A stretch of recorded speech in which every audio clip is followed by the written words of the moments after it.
विकसित vibrant village कार्यक्रम में प्रधानमंत्री नरेंद्र मोदी शिरकत कर रहे हैं। विकसित वाइब्रेंट विलेज कार्यक्रम में आइए आपको सीधा लिए चलते हैं, जहां पर पीएम मोदी युवाओं से संवाद कर रहे हैं।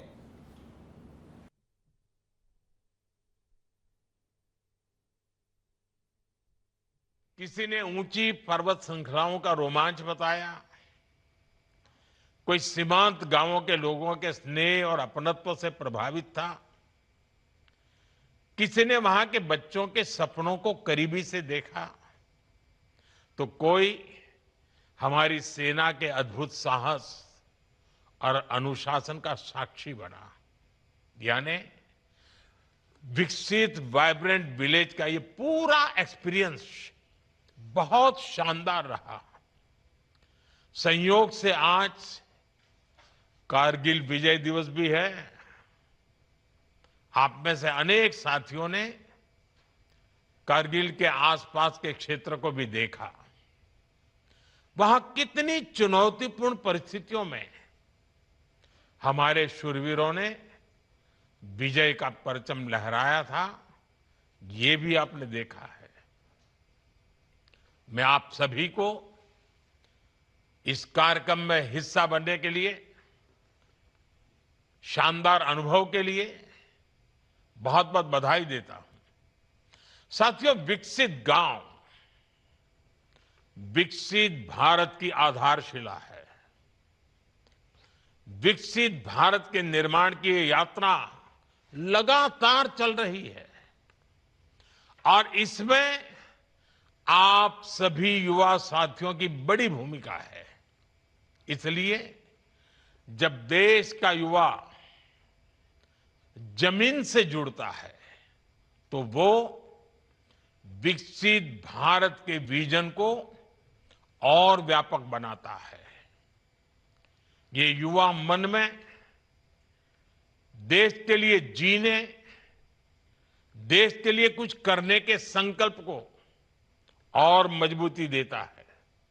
साथियों, इस अभियान में आपने अनुभव किया होगा कि बॉर्डर के गांवों का जीवन कितना कठिन होता है, लेकिन हर कठिनाई के बावजूद सीमावर्ती गांवों के लोग देशभक्ति को पल प्रतिपल जीते हैं।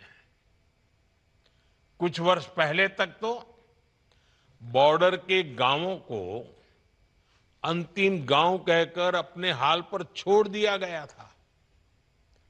इन गांवों में सड़क, बिजली, पानी, स्कूल, अस्पताल, ऐसी हर बेसिक सुविधाओं का अभाव था।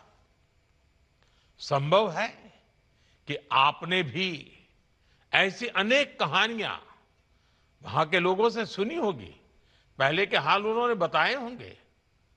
और हमें इस पर गर्व होना चाहिए कि ऐसी परिस्थितियों में भी सीमावर्ती गांवों के लोगों की देशभक्ति कभी भी रत्ती भर भी कमजोर नहीं पड़ी। इसलिए साथियों, हमारी सरकार ने इन सीमावर्ती गांवों को देश का प्रथम गांव माना।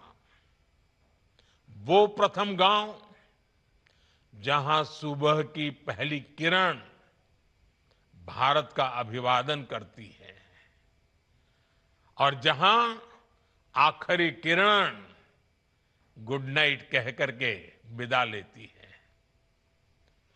जहां सबसे पहले तिरंगा हवा से संवाद करता है, जहां से दुनिया भारत को पहली बार देखती है। ये सोच बदलने का ही परिणाम है कि आज हमारा सीमांत क्षेत्र बदल। हरिद्वार में शुरू होने जा रही कांवड़ यात्रा को लेकर धर्माचार्यों और संत समाज ने शिव भक्तों से संयम, अनुशासन और सुरक्षा के साथ यात्रा पूरी करने की अपील की है। आचार्य महामंडलेश्वर स्वामी कैलाशानंद गिरी और निरंजनी अखाड़ा के सचिव महंत रविंद्र पुरी ने कहा कि कांवड़ यात्रा भगवान शिव की भक्ति और तप का पवित्र पर्व है, इसीलिए इसकी धार्मिक मर्यादा बनाए रखना जरूरी है। संतों ने कांवड़ियों से यात्रा के दौरान किसी भी तरह के हुड़दंग और अनुशासनहीनता से बचने की अपील की है। उन्होंने कहा कि श्रद्धा, संयम और नियमों के पालन से ही कांवड़ यात्रा का वास्तविक उद्देश्य पूरा होता है।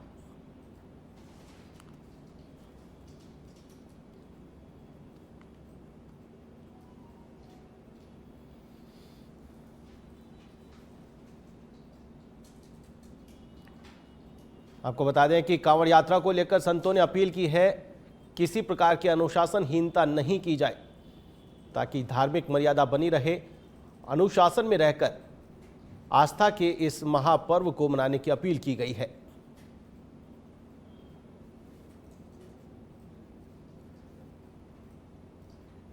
आपको बता दें कि कांवड़ यात्रा को लेकर संत समाज ने अपील की है।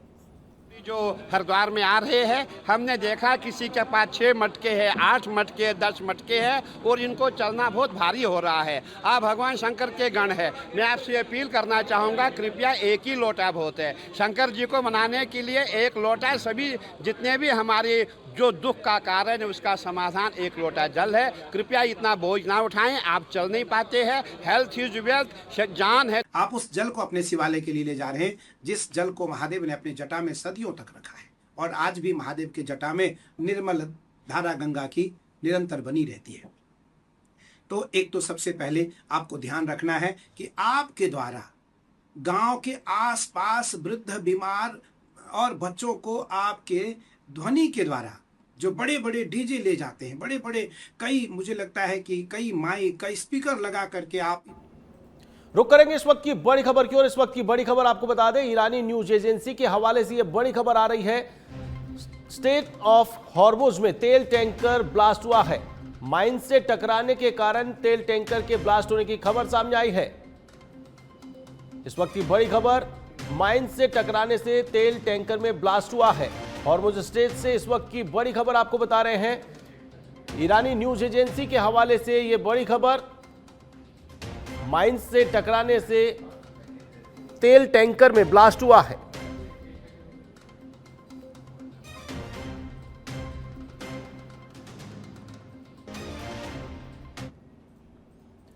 तो वहीं रुक करेंगे अगली खबर की ओर। अगले हफ्ते अमेरिका में ट्रंप से नेतन्याहू की मुलाकात होगी।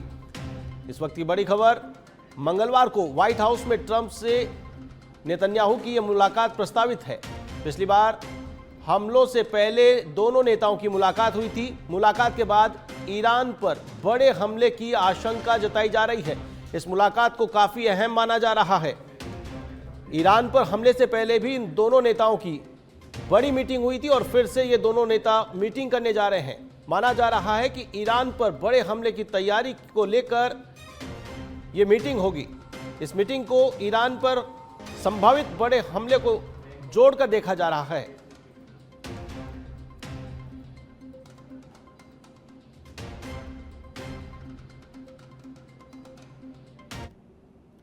रुक करेंगे बड़ी खबर की ओर। कुवैत और सऊदी अरब के कई बंदरगाह खाली। इस वक्त की बड़ी खबर आपको बता रहे हैं, कुवैत और सऊदी अरब में कई बंदरगाह खाली हैं। ईरान के हमले के बाद ये बंदरगाह खाली कराए गए हैं। बंदरगाहों से तेल के सभी टैंकरों को निकाला गया है। इन बंदरगाहों को खाली करा दिया गया है। संभावित हमले की आशंका के चलते इन बंदरगाहों से तेल के टैंकरों को हटा दिया गया है। कुवैत और सऊदी अरब के कई बंदरगाह खाली करा दिए गए हैं। ईरान के हमले के बाद ये बंदरगाह खाली कराए गए हैं। बंदरगाहों से सभी तेल के टैंकर रवाना किए गए हैं।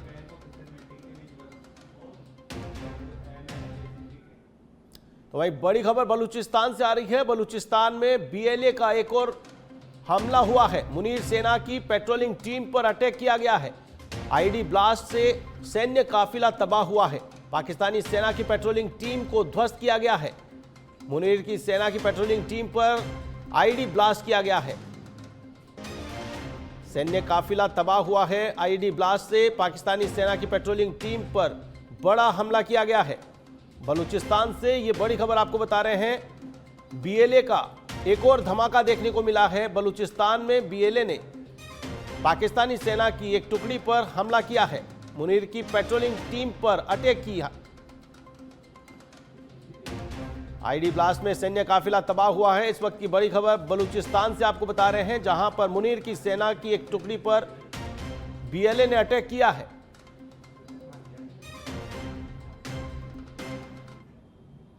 विकासनगर के सेलाकुई औद्योगिक क्षेत्र में सुबह सवेरे एक भीषण सड़क हादसा देखने को मिला। जानकारी के अनुसार पावटा साहिब से देहरादून की ओर जा रहे कंटेनर की सिरकुल एरिया में प्रवेश करते समय एक ट्रक से आमने सामने टक्कर हो गई। टक्कर इतनी जबरदस्त थी कि कंटेनर अनियंत्रित होकर सड़क किनारे पेड़ से जा टकराया। हादसे में दोनों वाहनों के चालक गंभीर रूप से घायल हो गए, जिन्हें उपचार के लिए अस्पताल पहुंचाया गया है। तो वहीं दुर्घटना में दोनों वाहन बुरी तरह क्षतिग्रस्त हो गए। तो वहीं सूचना मिलते ही पुलिस मौके पर पहुंची और क्षतिग्रस्त वाहनों को मुख्य मार्ग से हटवाकर यातायात को सुचारू करवाया गया।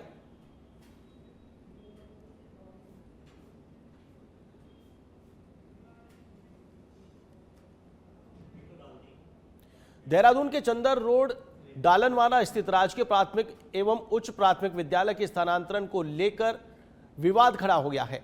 एनजीटी के आदेश के बाद जिला शिक्षा अधिकारी के निर्देश पर स्कूल को शिफ्ट करने की प्रक्रिया शुरू की गई। शनिवार को जब बच्चे स्कूल पहुंचे तो उन्होंने शिक्षकों को सामान पैक करते देखा, जिसके बाद परिजनों को इसकी जानकारी मिली। स्कूल में पढ़ने वाले करीब 260 बच्चों के भविष्य को लेकर अभिभावकों ने विद्यालय परिसर पहुंचकर स्थानांतरण का विरोध किया। प्रधानाध्यापक के अनुसार प्राथमिक विद्यालय को आरघर और उच्च प्राथमिक विद्यालय को पुलिस लाइन के सरकारी स्कूलों में स्थानांतरित किया जा रहा है। मामले को लेकर अभिभावकों में नाराजगी बनी हुई है।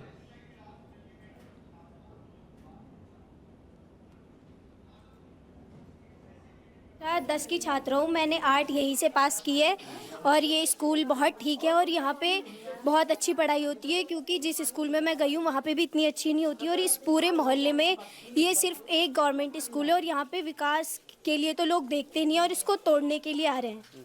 अदनान है और मैं कक्षा 7 का छात्र हूँ।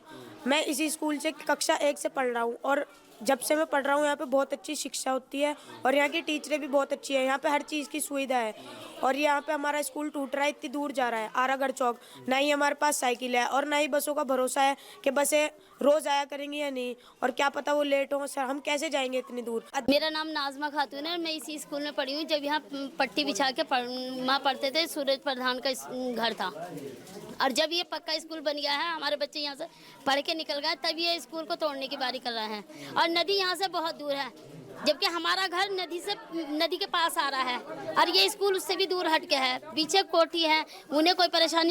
हमारा ये जिला शिक्षा अधिकारी महोदय का ऑर्डर है, एनजीटी से हाई कोर्ट का ऑर्डर है कि विद्यालय को यहाँ से हटाया जाए, शिफ्ट कर दिया जाए। लेकिन हमने प्रक्रिया शुरू भी कर दी थी, सारे अपने सामान भी बांध दिया था और पुलिस लाइन हमें और आदेश हुआ है कि पुलिस लाइन अपने विद्यालय को ले जाएं। लेकिन जैसे हमने सामान बांधना शुरू करा, गाड़ी बुलाई, तो सारे अभिभावक इकट्ठे हो गए, सबने हमारा घेराव किया, हमें बाहर नहीं जाने दिया। इसके बारे में तो मुझे जानकारी नहीं है, लेकिन मुझे विभाग ने स्कूल खाली करने के लिए कहा है, तो हम उसी क्रम में आज विद्यालय को शिफ्ट कर रहे थे उच्च प्राथमिक विद्यालय पुलिस लाइन में। तो हम विभागीय निर्देशों का पालन कर रहे थे जो विभाग ने हमें दी है। स्कूल कब से है यहाँ पर बने हो? उच्च प्राथमिक विद्यालय 2006 से यहाँ पे चल रहा है और प्राथमिक विद्यालय 1989 से